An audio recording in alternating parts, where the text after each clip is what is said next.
Émission spéciale Noël en direct depuis la station de Pradely-Saumand en Haute-Savoie. De retour dans nos studios, dans la résidence Les Salles d'Annelle, vous n'avez pas bougé. Merci de nous accueillir encore pour découvrir ce qui se passe dans le cœur d'une station cet hiver, notamment avec beaucoup de choses à découvrir pour ceux qui sont des passionnés de glisse, mais pas que. Ce qui va nous permettre justement d'ouvrir un peu la porte d'une école de ski, l'école de ski réputée, l'ESF ici, que tout le monde connaît bien, en dehors de ses frontières, et notamment grâce à son porte-drapeau, Pierre-André Contard. On m'a dit beaucoup de bien de vous avant que j'arrive. Déjà, je savais qui vous étiez. Directeur de l'école de ski de Pradely. Est-ce que c'est lourd à porter déjà, cette fonction, directeur d'une école de ski ? Écoutez, c'est lourd, non, pas vraiment. Hein. Simplement, c'est quand même une responsabilité importante. La taille des ESF sont différentes en fonction des massifs. Hein. Nous, c'est une taille intermédiaire. On a environ une 60aine de moniteurs. C'est tous des travailleurs indépendants. C'est un petit peu la difficulté de la gestion humaine de ces moniteurs-là. Mais globalement, ça se passe très bien. Alors Pierre-André, il a combien de personnes qui travaillent entre guillemets pour lui sur une saison ? Mais environ une soixantaine. Hein, environ une soixantaine en pleine charge pendant les vacances de février, pendant les croisements de zone. D'accord. Est-ce qu'une saison ressemble à une autre ? On va occulter un peu l'enneigement, mais au niveau des préparations, de l'accueil éventuellement des débutants, de ceux qui sont plus aguerris sur les skis, ou est-ce qu'on essaye d'innover un peu chaque année ? On essaye d'innover, on est dans l'obligation d'innover parce que les attentes des clients changent. On voit que les besoins aussi sont différents. Donc on essaye d'apporter des petits éléments année après année, bien évidemment, pour éviter de tomber dans une routine. Et ça, c'est extrêmement important pour les vacanciers. Vous êtes là depuis combien d'années ? Alors, je suis là depuis l'hiver 1996, mais j'ai pris mes fonctions comme directeur de l'école de ski depuis l'hiver 2007. L'évolution la plus flagrante qui s'est passée, c'est quoi ? C'est les nouveaux sports de glisse, etc. Les jeunes qui s'y mettent de plus en plus et qui délaissaient un peu le ski de papa et de maman avant ? Oui, on s'est aperçu qu'on avait l'obligation de proposer des choses un petit peu différentes en termes d'enseignement, en termes de contenu également, parce qu'on s'aperçoit qu'on fait souvent un parallèle entre l'éducation nationale et l'école du ski français. Et même si les instituteurs et les professeurs font un excellent travail, je l'imagine, il faut éviter de faire cet amalgame-là. Et les enfants ont besoin, et même les adultes, de passer de très bons moments et de jouer, notamment au sport d'hiver, avec toute la notion de sécurité, bien sûr, qui est englobée dans le contenu pédagogique.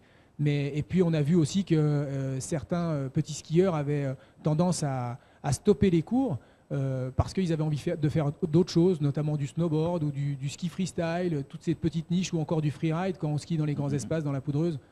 Et on était obligé bien sûr de coller à la réalité et de s'adapter par rapport aux demandes. Alors juste avant de passer la parole à Greg, lorsqu'on est savoyard de naissance, qu'on a le sport dans l'ADN, etc. principalement, est-ce que c'est une obligation ou c'est une évidence d'être prof justement de ski, où il y avait, pour vous en tout cas, peut-être une déviance plus intellectuelle, entre guillemets ? Est-ce que c'est une évidence ? Je ne crois pas. Je crois que c'est vraiment une volonté de chacun. Et ce diplôme qui permet d'enseigner le ski est un diplôme qui est extrêmement dur à passer, qui est très long à passer. Moi, ça apparaissait comme une évidence. J'ai suivi les traces de mon grand-père. Mon grand-père était lui-même moniteur de ski. Il aura bientôt 100 ans. Il est toujours vivant, il est toujours parmi nous, il est toujours très fier d'être moniteur des écoles du ski français. Et ça a sauté une génération. C'est moi qui ai repris le flambeau. Et c'est vrai que pour moi, c'était évident de devenir moniteur de ski et de pouvoir transmettre cette passion, de pouvoir apporter quelque chose aux gens qui venaient au sport d'hiver. Pierre-André, on va parler au cours de cette émission d'une discipline qui est proposée à l'ESF, c'est le biathlon. Est-ce qu'il y a une discipline prisée à l'ESF Pradely, des cours plus demandés que d'autres ? Non, je crois que la cible en fait des écoles du ski français, c'est vraiment les enfants. C'est vraiment l'apprentissage du ski alpin pour les enfants, même si bien évidemment ici sur le site de Pradely-Saumand et notamment à Pradely, on a un très beau plateau de ski de fond. Mais on s'aperçoit que vraiment le cœur de notre travail, c'est les enfants et c'est l'apprentissage du ski alpin. Par ailleurs, le biathlon est une discipline qui est très télévisuelle et en plus de ça, qui est très bien représentée par Martin Fourcade, qui vient de gagner 7 épreuves ou 8 épreuves sur 9, ce qui est assez exceptionnel. Donc, on peut surfer sur cette vague Martin Fourcade. On propose le biathlon, bien sûr, à l'ESF. On a investi dans du matériel ces dernières années. Mais c'est quand même encore une niche et ce n'est pas une effervescence totale dans les massifs. L'image d'Épinal, comme on dit, elle est tombée, que le ski était une discipline d'élite, un peu, que c'est maintenant plus familial, etc. Alors, c'est vrai En que nous- 30 ans, ça a beaucoup changé. Oui, c'est vrai que ça a changé, mais malgré tout, les sports d'hiver sont réservés à une partie de la population qui, financièrement, est en capacité de pouvoir venir aux sports d'hiver. J'ai envie de dire peut-être malheureusement, mais c'est le cas parce que, bien sûr, venir aux sports d'hiver, ça a un coût et ça limite les vacanciers certainement. Quelle est votre approche, à titre humain, en tout cas, des nouveaux arrivants, de ceux qui, pour la première fois, mettent les pieds sur les spatules et vont se gaufrer, etc., sympathiquement? Vous êtes un accompagnant, vous êtes paternel, etc., vous êtes le bon copain? Ah, bien sûr, bien sûr. Alors moi, je suis tout à fait admiratif. Je suis très content de voir des nouveaux arrivés dans les stations. Je pense que le ski s'apprend à tout âge. Bien évidemment, et on le sait très bien, quand on est jeune, les enfants sont des éponges, hein, ils apprennent peut-être plus vite que les adultes, mais je crois que si on a envie d'apprendre le ski et qu'on est déjà senior, on peut le faire sans aucun problème. Donc c'est un vrai plaisir de les accueillir, c'est un vrai plaisir de leur apprendre nos valeurs, notre patrimoine, notre sport, quel que soit l'âge. Il n'y a que la France entière qui nous écoute, on peut juste le dire. C'est madame qui skie mieux ou monsieur, en généralité? Je sais pas, hein, écoutez, je pense que... Les aptitudes sont différentes sur la glisse? Ouais, peut-être que les dames ont peut-être un petit peu plus de sensibilité, comme dans la vie, avec peut-être un petit peu plus de toucher de neige, et puis nous, les messieurs, on est peut-être un petit peu plus C'est brusques. plus la perf. Voilà, ouais. la performance. Mais je crois que non, les niveaux sont relativement similaires, même si malgré tout aussi à haut niveau, on s'aperçoit que les différences sont malgré tout significatives, hein, comme pour l'athlétisme ou la natation ou tous les autres sports.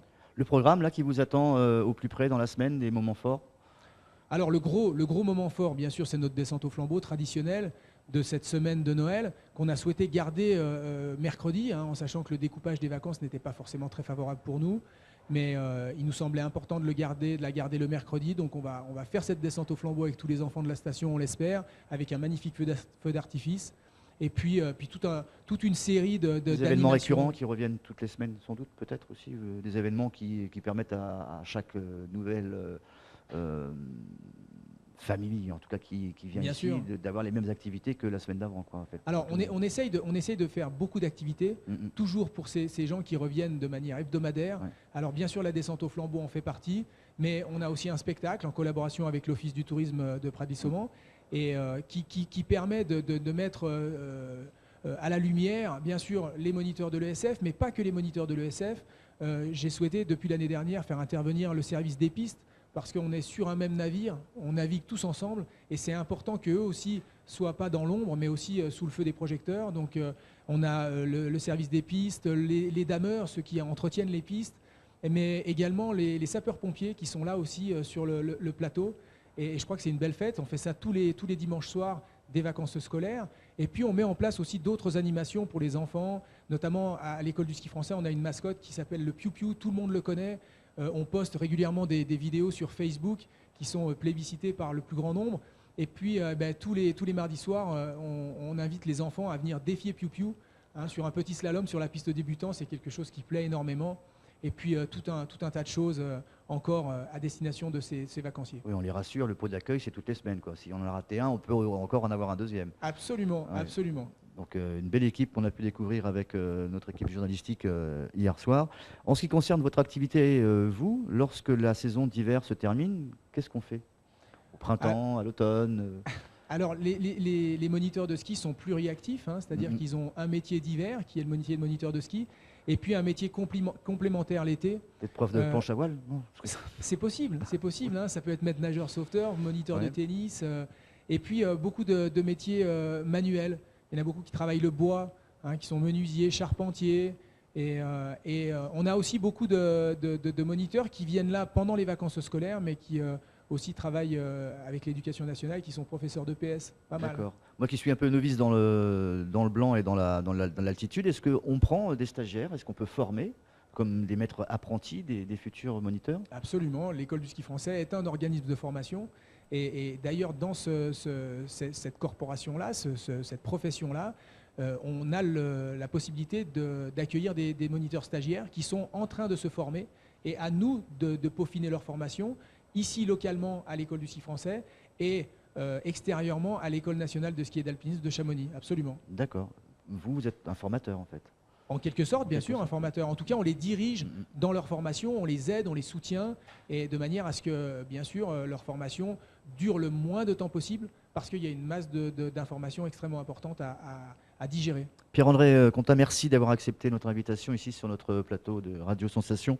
On espère en tout cas vous revoir très très vite dans des bonnes conditions de glisse et d'enneigement dans quelques jours. Merci en tout cas d'être passé nous voir. On vous souhaite le meilleur pour la suite. Merci à vous, merci de m'avoir accueilli. Au revoir. On se retrouve dans quelques instants. Émission spéciale Noël en direct depuis la station de Pradely-Saumand en Haute-Savoie.